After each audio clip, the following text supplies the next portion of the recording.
ورحمه الله وبركاته. زي حضراتكم عاملين ايه؟ يا رب دايما تكونوا بخير، ومعانا فيديو جديد وخبر جديد. بس يا ريت قبل ما نبدا خبرنا متنساش نعمل لايك، نشترك في القناه، وقبل ده كله نصلي على سيدنا محمد. اللهم صل على سيدنا محمد. خبرنا النهارده خبر بيتكلم عن احدى المواقع الجزائريه اللي نشرت يعني معلومه خاطئه خالص عن جريده مصريه، وانا حبيت بصفتي مصريه اني اوضح ان الكلام ده خاطئ وملوش اي اساس من الصحه خالص.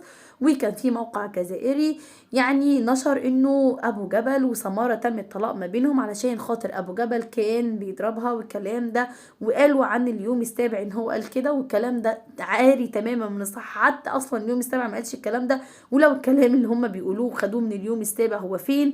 ويا ريت يحطوا لنا الدليل ان اليوم السابع، لانه مستحيل اليوم السابع جريده مصريه كبيره مش ممكن يكتبوا حاجه زي كده ابدا. خلى موضوع تاني سمارة وأبو جبل يتفتح مرة تانية للساحة، برغم إن الموضوع خلاص عدى عليه وقت طويل جدا، وكل واحد منهم شايف حياته ربنا يوفقه يا رب العالمين فيهم هما الاتنين. وزي ما قلنا قبل كده مرارا وتكرارا إن الطلاق مش نهاية المطاف ولا نهاية الحياة بالنسبة لحد، ومش معنى كده برضو إن حد يسيء للآخر ولا حد يجرح الآخر، وكل واحد ربنا يسهل له طريق.